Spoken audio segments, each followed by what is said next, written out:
Some kids are just born to inspire us.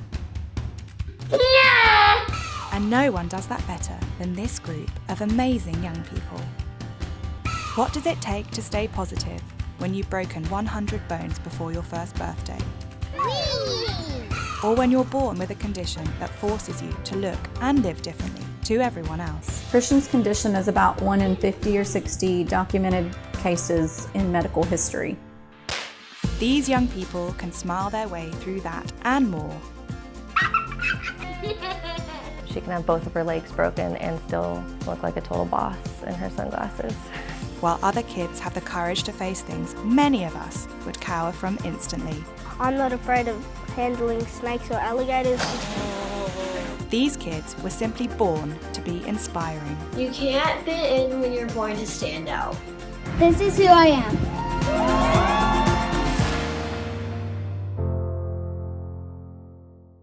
Starting with Zoe, who was born with a rare condition that makes her bones so fragile, even the smallest of knocks or a wrong move can cause them to shatter or break instantly. Zoe has broken countless bones. We stopped counting because it's pointless. Does it hurt when you break a bone? Yeah. Zoe's condition is osteogenesis imperfecta, which means brittle bones, and it has nothing to do with calcium deficiency, which is the most common suggestion I hear from strangers. Have you tried giving her calcium supplements? You want to give her some milk? Like, thanks. She's gonna be 7 years old. I haven't tried that. This shade of pink. We were told it was a 1 in 50,000 chance for it to happen to her. She has a mutation in her DNA which causes her OI, and we were told that it was nothing that either of us did or have ever done. The first time Zoe's parents had any sense of something being seriously wrong was during a routine scan while Chelsea was pregnant. We were doing a 4D ultrasound, and they were able to see her multiple fractures that were fresh and healing already. She had broken ribs. The arms and the legs were about 6 weeks behind what they should have been. So they told us that she had a really severe condition and that she possibly wouldn't make it until her birthday.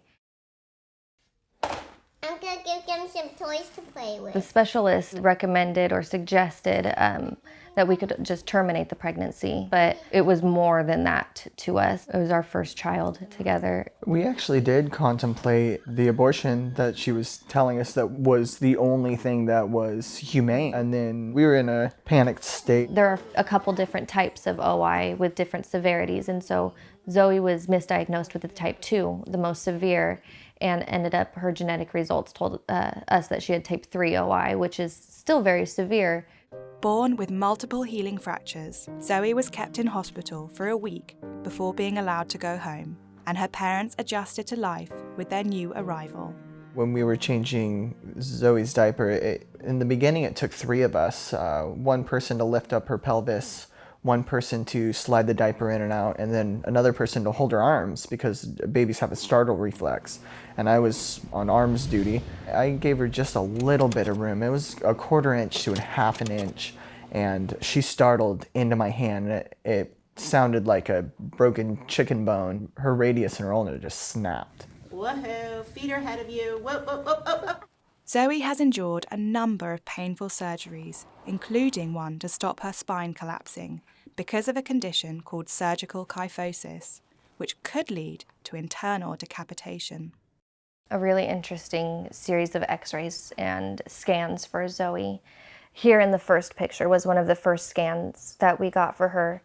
You can really see that the spinal cord is completely compressed back there. Zoe has been in her neck brace from the time she was diagnosed with her cervical kyphosis at about 2.5 years old and is still currently in it. Now 6 years old, things are beginning to get easier for Zoe and her family. Her being able to tell us, I just broke, or no, you didn't break me, or hold on, please don't move me. Oh, you're using your elbow, good job. It's so much easier. Yeah. I mean, it's day and night. Nice job. I got it. That was a really great job. Mm-hmm.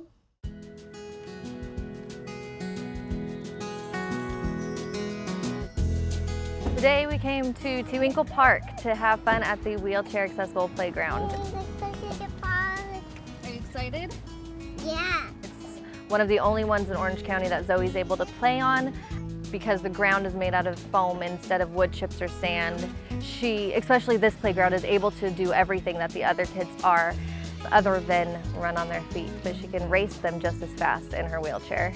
3, 2, 1. Whee! Yay! Sometimes I worry about her getting hurt if other kids don't know the extent of her condition. Zoe has a big enough voice where she will tell someone, please don't touch my wheelchair, please don't push my wheelchair, and that's very helpful. We have prescription Valium, prescription hydrocodone, just in case she does fracture, and all of the splinting supplies to do it ourselves. We've had that since she was an infant. We carry it with us in our bag everywhere we go. As well as regular physio to improve her quality of life, Zoe also has speech therapy. She has a little bit of some structural issues with her mouth. She's working to increase her clarity in her speech and also some of her language, some of her word orders and things like that, so that way she has more clarity when she's speaking and talking to her friends and family. Is Bailey gonna do speech with us today? Yeah. Okay, show me your S. Ooh, you remembered it right away. I like it. Zoe's amazing. She's so fun and she makes everything positive. I see the soup. Yep. What kind of soup? OI does not give you a shortened life expectancy. There's no cure for osteogenesis imperfecta. For now, I'm very grateful that there's at least treatments because even 20 years ago, there wasn't as many. Despite the challenges she faces, Zoe's parents are confident that her tenacity and charm will guarantee her a bright future. In the future, I hope that Zoe has just as well of an opportunity as everybody else. Meow. Meow. From brittle bones to a young girl who was born with her heart in the wrong place, literally. My condition is called pentology of control. It basically means that my heart is outside of my rib cage, so it's not protected by my rib cage anymore. There's no known reason why Versavia's heart is outside of her chest. We don't know what caused this condition. They just pulled out the feeding tube of your nose. I remember I was crying so much about that because you was crying a lot. And that was hard times, really. Oh, sorry. I found out that Versavia have a condition with her open heart when I was 26 weeks pregnant. And it was a shock for me. I remember I fell on the floor right in the hospital screaming that because I thought she's going to die, because this is what they told me. They told me she will die and she will not survive. The survival rate for babies born with pentology of control is less than 40%, but Versavia made it through the difficult early days of infancy. People often think that since my heart is outside of my body, that I feel pain there, but I don't. Seeing my heart outside of my body does not necessarily feel like anything because I'm used to it, except it might feel like something to other people, but not to me. So this is my room. This is where I draw and do all my hobbies and do my homework. School is nice, but sometimes it can be hard because the people that know about my condition try to use it against me or make jokes about it in a mean way. So sometimes it could be more difficult. Other times It's still okay? And other times it's okay, yeah. My condition affects my daily life because I can't do some normal things, like I can't run or I can't walk too fast, and I can't go up and down the stairs because my oxygen drops really, really low. I have to use this when my oxygen levels go really low because sometimes they do go under 50, or when I'm having an asthma attack. I think a big misunderstanding is that I'm really, really fragile or that I'm always in pain, but I'm generally really happy in life. My mom and I decided to start posting on Instagram about my condition. It's important for me to spread awareness because there are a few others out there that also have similar conditions to me, and If they want help from like doctors on it, people should know more about it so that they would learn how to help it or treat it or something along those lines.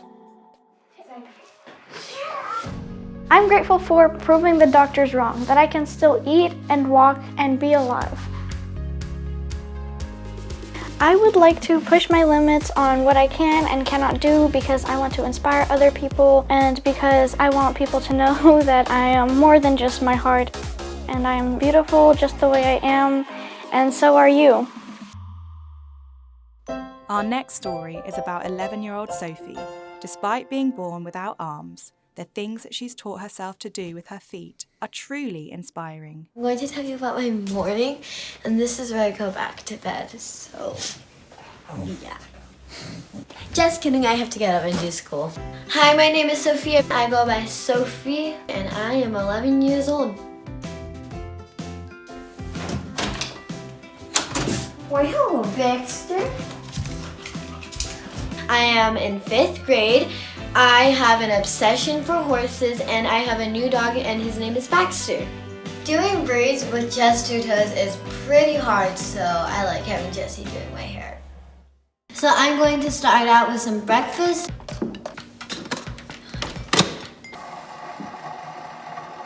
So now I'm going to make a fried egg sandwich for my breakfast. I learned how to cook by just watching my parents and watching my brothers and sisters. Sophie has so many skills. She can do almost anything that someone with arms and hands can do. She's just absolutely amazing. Blows my mind.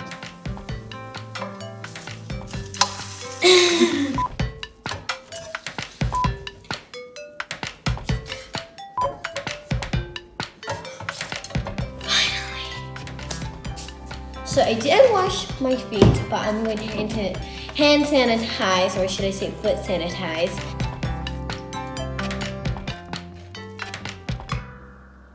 That's good. She's always been good at drawing and writing. In fact, her handwriting is better than some of our other children's who shall remain nameless. But her artwork is just fantastic. I recently learned how to cross stitch and to sew, and of course, horseback riding. Hi there, Dunny. I think the thing that is most impressive is just that she tries everything with horseback riding. I initially told her I wasn't comfortable with it. I didn't know how it would be safe, but she kept persisting and she was just determined. She did research and she found others that were born without arms that were horse riders. She's not afraid to try something. Sometimes I use my brother as a horse. I had the best siblings in the world. Don't go high. They help me with so many things. One more, let's go! Break it up! Yeah! And I try to help them with so many things too. Lexi's blind. They do everything together. Lexi and Sophie are like 2 peas in a pod. Woo! Sophie and her older sister Lexi were adopted together from China when Sophie was 2. Sophie and I are best friends, and I love her so much, and we always help each other get around. Basically, I am her eyes and she is my arms, and it just kind of works. That's how we walk a dog. Woo! One of the things that is really neat for me is watching how our children impact other people's lives. Hi guys, this is me, Sophie, and welcome back to my YouTube channel. Today, follow me along as I hike with this really nice backpack in Zion National Park. So let's get to it. I have a YouTube channel called Me Sophie, and it's so much fun. Sophie was the one that had the idea to have her own YouTube channel, and we thought it was a good way for her to spread her sunshine. Sophie, I'm impressed. You're carrying all of our water for both of us. What kind of father am I? Yeah, what kind of father are you, Dad? A lot of people say a lot of nice things, which makes me feel really good about myself. For anyone out there with disabilities or just having a hard time right now, just be you. Grow! Good. You can't fit in when you're born to stand out. And standing out is something that our next amazing young person loves to do. When other people watch me, they say, "Oh my God, how do you do that?" And they're so impressed. But when I do it, it's not that hard. It's pretty easy. At just 10 years old, gymnast Chandler is on the fast track to the Olympic team. She's always wanted to be a gymnast as long as I can remember.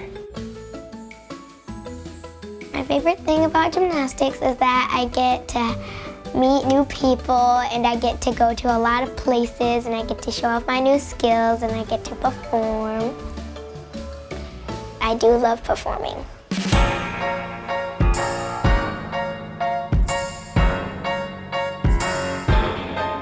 On the floor, I get to perform more and show off all my cool dance moves and personality. The whole gym will just stop and watch when I start to do my floor routine because it's really sassy. Ta-da! Chandler started gymnastics quite some time ago. I would say about 6 years ago when she was about 3, 4 years old. We kind of noticed she had a little gift for balance and strength. Around 6 years old, that's when she said, "I want to go to the Olympics." That's when she kind of really got serious. And that's when she started doing a lot of hours. She practices almost 30 hours a week. And you hear sometimes, you know, "Oh, well, why do you make your child do that?" No, you can't make a child be somewhere for that amount of time. Like, it is her passion. When she comes home, she's still flipping in the living room. She's still practicing on the beam. She's constantly doing tricks and stuff, like around the house. Oh my God, Daddy. Chandler shot up from level 4 to level 7 in her gymnastics, out of a possible 10. With numerous competitions under her belt, Chandler is already on the invite list to the US national squad. Oh my God, that's the most thing I've ever done in my whole life. I did 5. At this rate, the Olympic team should be very much within her reach. While many kids love animals, this young man has built up a particular passion for some of the deadliest creatures on the planet.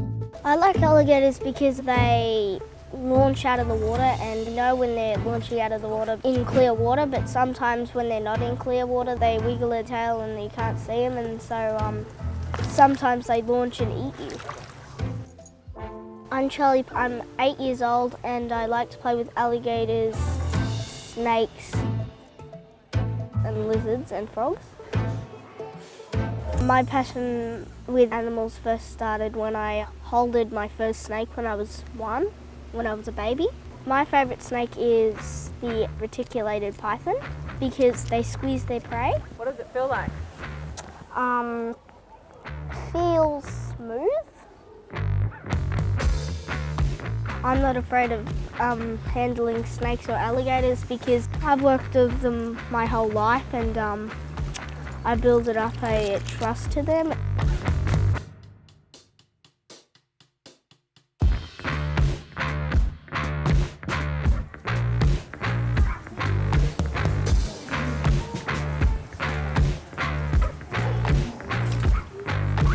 It's very natural around animals and also with reptiles. Say good day to some of them. He's like a little David Attenborough, really. 8-year-old Charlie's parents own and run the Ballarat Wildlife Park, so he's been around these animals since he was born. There's about 50 species of reptile, and then we've got about 20 species of mammal. We believe passionately in conservation, and we believe that you cannot promote conservation without people meeting the animals up close. I was 3 when I interacted with my first alligator. It launched at me and launched at me again, and then it did a big jump and I fed it. Pretty cool. My favourite animal is Crunch the crocodile. He used to be named Houdini because he used to get out of all the traps. Crunch is a 5-metre saltwater crocodile.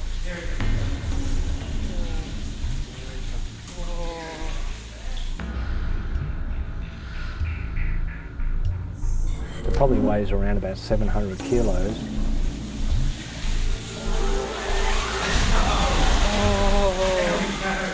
he respects Crunch, you know, he's a big wild-caught crocodile and quite dangerous. Charlie goes in there all the time.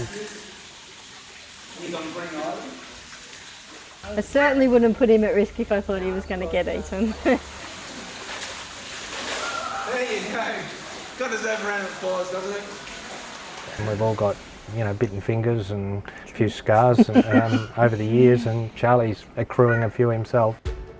I've been bitten by a blue tongue, snake, crocodile, alligator, venomous snake, that's called a copperhead, black-headed python, olive python, and pygmy python.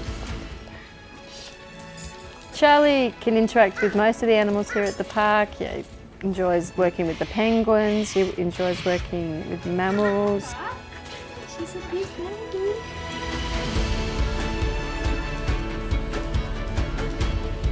And you know, mainly the reptiles.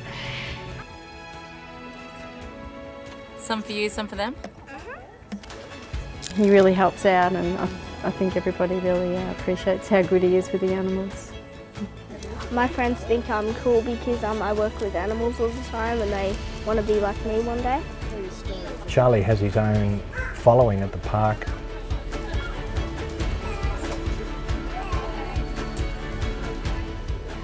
Yeah, when people see me, they're amazed because I'm so young. When I grow up, I want to be a professional zookeeper. Like Steve Irwin. Like Charlie, Rebecca has always known what she wanted, and that was to be who she felt she really was, a girl. My name's Jamie and I am married. We have 3 children. They are 10, 8, and almost 3 years old. So I write a blog called I Am Totally That Mom. In the past few years, my blog has really become more focused on our journey with a transgender child. So Rebecca has always been gender nonconforming. As young as 2 or 3, she gravitated to typically feminine things. She loved pink and sparkles and all things girly, and that was fine with us. This is a soft blanket that I have, and it says Benjamin on it, so we put it with my Benjamin box. As her gender nonconformity intensified, we started to notice some distress around things like being grouped with boys at school or in activities. So by the time she was 7, all of this kind of hit a crisis point, and her anxiety was crippling, and her depression was becoming life-threatening, and we were at a loss. There's a picture of me. I don't look so happy. We were faced with a 7-year-old kid who wanted to die. One time she punched out the screen in her 2nd-story window and tried to jump out. The hardest part of all this was when I didn't transition and I was not happy and it didn't feel right. So we sought the support of a gender specialist. And so through conversations there, Rebecca came to tell us, no, this is definitely me. I'm a girl. I'm a girl in my head and my heart. I felt like I was a girl because I liked the color pink and I liked girls' clothes and how they wore their hair and stuff. Having confirmed to her parents who she felt she was, Rebecca began to live her life as a girl. At the time, it was the happiest I'd ever seen her, frolicking through the girls section of the clothing store, picking out clothes and seeing what she liked. She was just a different kid. It was like a cloud lifted. It feels good to have like a sister instead of a brother, since I already have a baby brother and I think a big brother would just be too much for me. When I see pictures of Ben, I just think of it as part of my past, and now I'm me. When she told me, I didn't believe her. I was shocked. And I was like, I don't believe you. That is not true. Rebecca really doesn't like thinking about the medical side of this. She doesn't want to develop into a man. So medically transitioning involves a lot of different steps, and every transgender person chooses their own adventure. For Rebecca, the first steps will be puberty blockers, which will pause puberty and prevent her from going through male puberty and developing secondary male characteristics like facial hair and a deeper voice and an Adam's apple that are irreversible. The next step would be cross hormones. So Rebecca's a natal male, and so she would take estrogen to develop and go through female puberty. As far as surgery, she hasn't indicated a desire for that, but that is a decision she gets to make down the road anyway. That's not something she would do before she's 18. I'm always worried about a reaction with Rebecca, both in the community and the church in the world. I'm very worried about how the world's going to treat her because I see a lot of ugliness in the world on a regular basis. So this is a picture I put up on my blog Facebook page that went pretty crazy viral. It started out with some really wonderful comments and lots of affirmation, but if I keep scrolling here, so I've got this one. This is embarrassing. First, she is what? 10? I think I read. Okay, at 10, she isn't mature enough to make this decision. This decision was forced on her by her parents. This is a form of abuse not recognized. Parents forming their child into a social media spotlight, seeking their 15 minutes of fame. I do honor her courage to stand in front of people and speak what she feels due to the forced dialogue of her parents. This whole transgender issue is a mental illness, but it's cool because you have parents forcing their kids into it. We haven't had anyone in our community, in our families, say that we are pushing this on to her. We have had that through social media and through my blog and that kind of thing, who goes so far as to say this is child abuse and we should have our children taken away and that we are sick and we need mental health and everything else. And luckily, every major medical organization says otherwise, and every medical professional we've seen says otherwise. And so we feel pretty confident that we have the best resources we can and that we've supported her the best way we can and that we've gotten the support we needed as parents. Our hopes for Rebecca's future are that she gets to be who she is as boldly as she wants to be. And that, folks are going to accept her for who she is. And I guess at some point that being transgender is something that she can advocate for, but isn't going to be a limit for her in terms of who she is and who she wants to be as an adult. I want to make a difference in the world by speaking out and spreading hopeful messages. Hi, my name is Rebecca. I am a transgender girl. I've been living as myself since I was 8 years old, and now I am 10.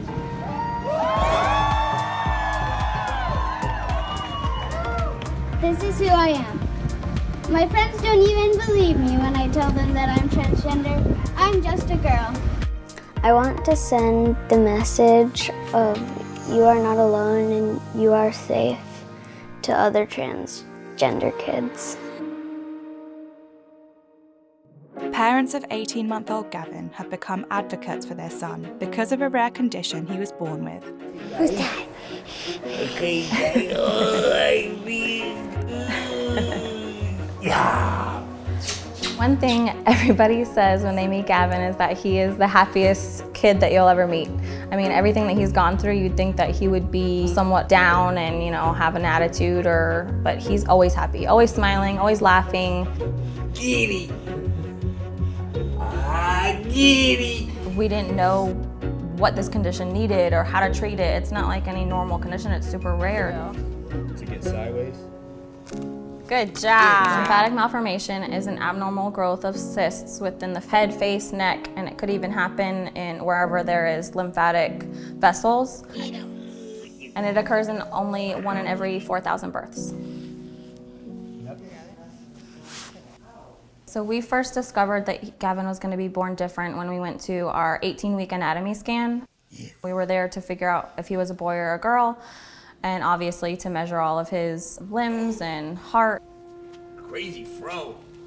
The doctor came in, she started doing her scan, and she looked at us and told us, you know, he has some sort of mass, and she said it might be what's called a cystic hygroma or lymphatic malformation. When I first found out that Gavin would be different, I was terrified. I didn't know what to think.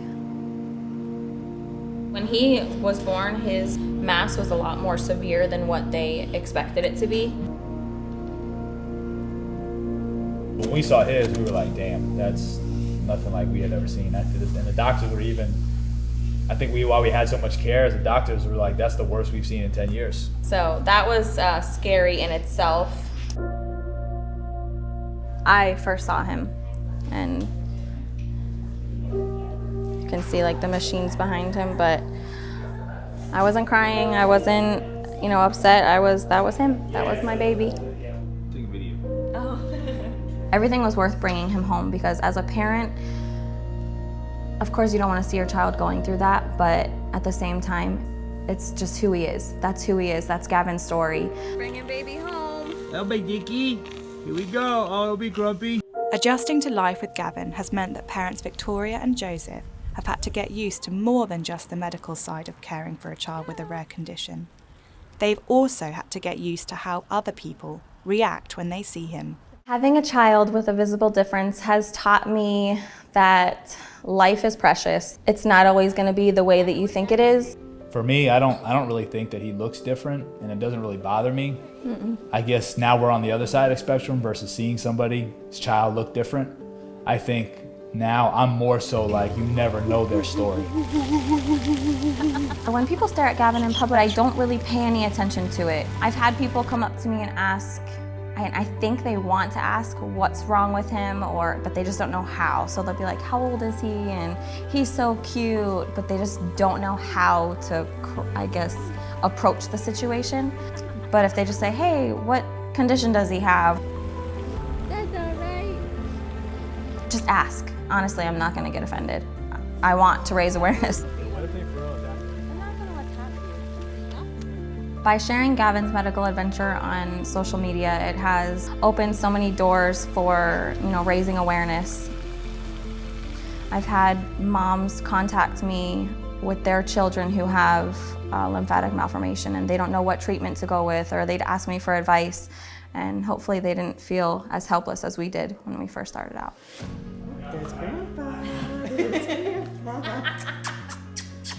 Victoria turned 29 a couple days ago. It's actually your first birthday. With him home. With him home. This time last year we were still in the hospital, so this is the first one we were, both of our birthdays, we were able to celebrate at home. It's good to be home. It is. Oh, it's gonna go get you. She's gonna get you with the pickle. It's gonna get you. Birthday to you. Happy birthday to you. Through the hard parts of the journey allowed us to learn. When he was in the hospital, I always said we have to stay positive. I didn't want any negative energy in there. And I think that with him overcoming everything and him being so strong made me that way. And a lot of people reached out to me through his Instagram page. They're like, wow, you are so strong. And I'm like, that's just how I had to be. When parents see this story who are in a similar situation, I hope that they take away the fact that we are trying to be as normal as possible. Yes, there's always going to be that obstacle that you have to go through. Ask for help, ask for support. You know, the first day you're gonna think, why do I gotta do this? Why me? But we always say this, and people always say this to us, is there's a reason he is our son. It's made us stronger as parents, as husband and wife, with our friends, you know, so it's gonna have its challenges, but I promise you, it will have equal and probably even better rewards. Parents of Luna have also had to adjust to life with a child who looks different. Luna is 1 year and a half. She was born with the giant nevus, is the birthmark, and that can become to a melanoma, like a bad cancer. Actually, she already had 3 nevus on her body that was cancer. We found out the nevus when she was born. I thought that she was dirty from the stuff from the labor. We were in shock because we didn't know about it. I didn't want to meet Luna after the labor. I was kind of, depressed. He came to my room and he took me like, you need to see your daughter. She's like perfect. He doesn't even see the mark, like, you know. I'm more realistic. The nevus is not painful for her now. If you don't remove it, with the time, the years, it can be painful. It gets thicker. It's very like hairy.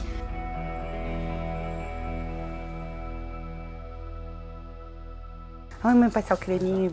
Yay! Yay! Yay! Creminho. Just putting some moisturize on her body, like a lotion. We remove a lot of nevus on her body, so we need to be careful with that. We need to. The nevus is very dry, so. Luna's parents were unsure about whether they should try and remove or reduce her nevus, but an unpleasant experience forced them into an early decision about it. Yes, passa na barriguinha assim, ó. We didn't decide about the surgeries in the beginning. One day we went to a church with her and we faced a very bad bullying situation. Old lady called her a monster. She was like, I think 2 months old, and we decided that day at the church to take out the nevus. We chose like a doctor in New York, but he didn't accept Luna's health insurance, and the surgery would be $400,000. We went to Russia. We were there for 6 months. They did her forehead, her nose, the eyelid, and a little bit under her eyes. When we decided to go to Russia, and we needed to get the money to pay for the surgeries, we started to do a lot of events, campaigns, GoFund, and all over Brazil and US. When Luna was about 2 months old, somebody made the doll and sent to us as a gift. And everybody that was like coming to my house to visit Luna asked about the doll. So we had an idea to call the girl that made it and start making the dolls to sell to people, because it's not everybody that can donate money, but there's a few people that can buy the dolls and give as a gift to somebody. Now Luna is kind of famous because people came, oh, this is Luna, can I take a picture of her? Oh, she's so beautiful, this and that. But people that don't know about the story, they point, they just laugh, they ask stupid questions. So now we know how to deal with that. In the beginning it was very hard, you know, people calling her names and saying she was ugly. Ei, ficou bravo agora? Today is like 20% bad. Ela é um doce de criança, não tem que reclamar dela não. Fica nervoso, né? A gente não sabe como vai ser o procedimento, tem medo de surpresas, né? Ela é tudo pra gente. Ela é a base da família. This shirt is like a UV protection from the sun.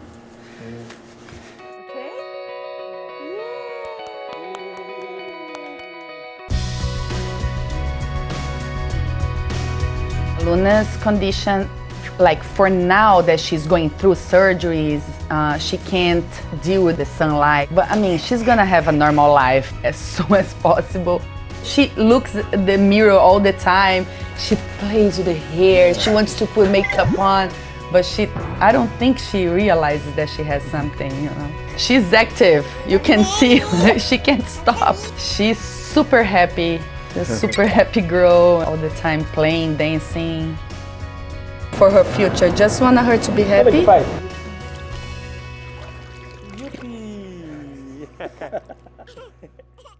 Our final story is about a young boy who was born missing 2 important body parts, his eyes. Christian is a very typical 6-year-old little boy. He's learning to read, he likes to wrestle with his little brother, and you know, just all the things that any 6-year-old would enjoy. But he does have some special things about him. Christian's condition is called Tessier, cleft lip and palate. He has classifications 3, 4, and 5, which includes microphthalmia. So his condition was caused by amniotic banding syndrome. So fibrous bands can form in the womb, and if they attach to the baby, they cut off blood flow. So Christian's banding happened to attach to his face, so it cut off blood flow. And so as his face was knitting together, literally in the womb, blood flow stopped. So the knitting together just stopped. Christian could not eat when he was born because he had large just gaps in his face where the cleft was. His mouth just wouldn't close. And so he got the feeding tube when he was 4 days old. Christian's condition is about 1 in 50 or 60 documented cases in medical history. No, I think you're crazy, boy. I think I was Right. When I first saw Christian, I was kind of shocked at how he looked, but it didn't stop us from loving him. What is this one? What is this? He's just a healthy, happy little boy. What is it? Can you tell us? Very good. Okay. The biggest way that Christian's condition affects his daily life is his vision impairment. So because he's completely blind, he just has to learn to navigate the world, in the dark. So it takes some finagling, and we have to do things a little differently sometimes, but it's totally doable and possible, and he's doing it really well. What is it? 1, 2, 1, 2, 4, 5, and it's letter G. letter G. Give me high five. Give me high five. Christian has had 7 surgeries so far. He's had 3 reconstructive surgeries on his face to help close the gaps that the cleft left so that he's able to speak and eat properly. Then he'll look for, what do you find on the beach?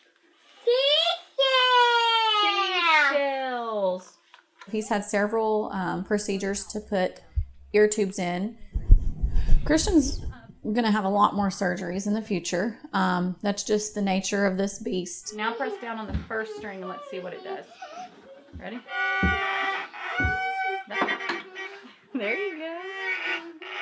I think we need some rosin. Yeah, I think we need some rosin too. Oh, very good.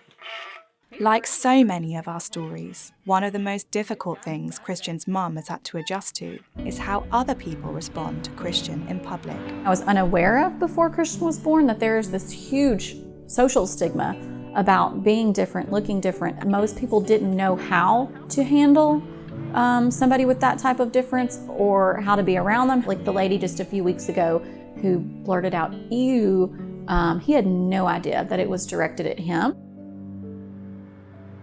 People coming up to us and going, "Oh, what's wrong with him?" And I just want to say, well, there's nothing wrong with him. Christian, do you like it when your mom helps you do things, or do you like to do things by yourself on your own? I like to do things on my own. On my myself. Like playing with friends. I would definitely describe Christian as independent. I remember a few years ago when he started saying, "I want to do it all by myself, Mommy." He's curious and he wants to explore the world and he's not afraid to do it, and I think that's a great thing. And Christian's desire for independence has led to some unexpected hobbies. Okay, good. Go! Eat it! Christian's first karate lesson, he sat in the middle of the gym floor in my lap crying. He was terrified, and he didn't really understand exactly what it was anyway, because I couldn't just show him videos of karate. Go! Roll! Good job, Christian. All right, now don't sit down yet. What are you doing? We're not taking a break yet. Okay. I was really proud of him for getting outside of his comfort zone. Christian and I have been working together for almost 2 years. He has earned his gold stripe belt, and now we're currently working on his orange stripe belt. I'll correct him on it just like I would any child, but I've seen a lot of changes in Christian over the past almost 2 years. His confidence is increasing, his abilities are increasing. Shoot! Yeah! All right, man, use of the hand. Oh, did a pretty good job today, okay? How many tips do you have on your belt? 2. Now, how many do you have on there? 3. 3 tips. Give me a hug. 3. Come here. Good job. Proud of you. I think sharing our story positively inspires others. I want to share my family's story to raise awareness for disabilities in general, and specifically facial differences. I want to raise awareness of the value of people who have differences. I want to do away with that stigma that is attached, that is so negative. I feel like allowing him to sort of be, out there, I'm kind of saying to the world, I will not hide this child. He deserves to be out in the world like anybody else. He deserves for me to share his photos like a proud mom would. He is so independent now and so fearless. And he's not afraid of anything. I feel like that has given him such a boost of confidence to know that, if I can do this, I can do anything. And I'm like, yeah, you go, baby, you can do anything.